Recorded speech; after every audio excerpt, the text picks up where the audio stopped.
పేరు పేరున స్వాగతం సుస్వాగతం. మరి ఇప్పుడే ఇక్కడికి వస్తుంటే పత్రికా మిత్రులు చెప్తున్నారు ఢిల్లీ ఎలక్షన్ ఫలితాలు వచ్చినాయట. చూసిరా మీరంతా? సక్సెస్ఫుల్గా మన ఐరన్ లెగ్ ముఖ్యమంత్రి వేయండు. కాంగ్రెస్ పార్టీకి ఎంత వచ్చింది? ఎంత? నిన్న మొన్నటి దాకా మనం బాగా అన్నాడు కదా 0-0 అని. ఇప్పుడు ఆయనకు కూడా వచ్చింది గాడిది గుడ్డు 0. మనోడు పోయి మొత్తానికి మహారాష్ట్రలో కూడా కొట్టిండు. ఆడ ఇంకా కొన్ని వచ్చినట్టున్నాయి. ఇక ఢిల్లీకి పోతే మాత్రం నాశనం అయిపోయింది. ఇప్పుడు అడుగు నాశనం అయింది, ఆడ ఖతమే అయిపోయింది. ఇప్పుడు 0.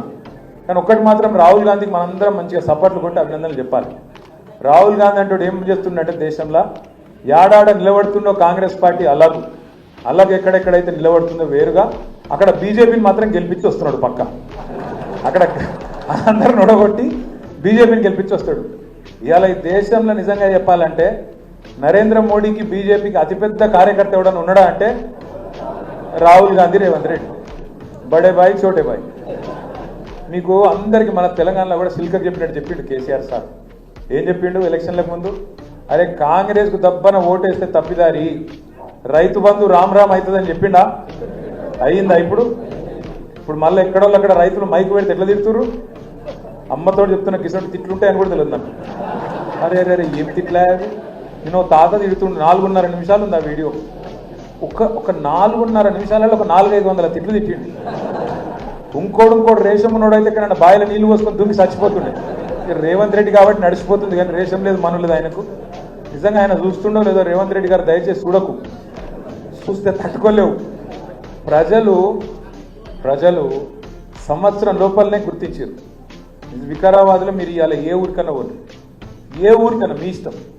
ఏ ఊళ్ళకి పోయి మీరు గొట్టం పెట్టినా, ఏ ఊళ్ళో పోయి ఏ మనిషి ముంగట గొట్టం పెట్టినా ఆ తిట్టుడు, ఆ లొల్లి.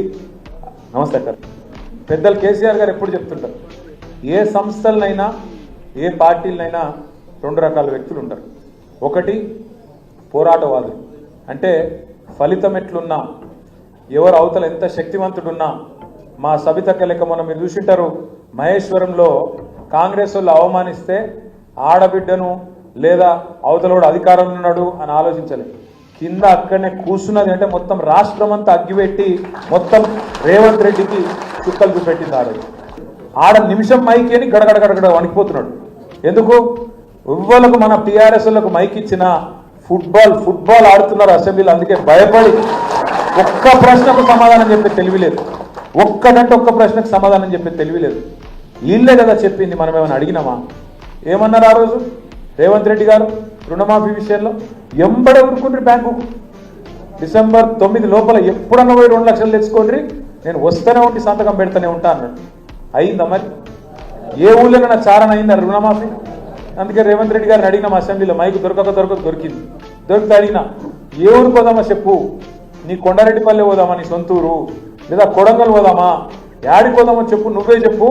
దబ్బనగిన ఎక్కడన్నా ఏదైనా ఒక ఊళ్ళో రైతులు రాసిస్తే 100% రుణమాఫీ అయిందని ఏ ఒక్క ఊళ్ళో రాసిచ్చిన రాష్ట్రంలో రాజకీయ సన్యాసం చేస్తా అని చెప్పిన ఇయ్యాల కూడా కట్టుబడు.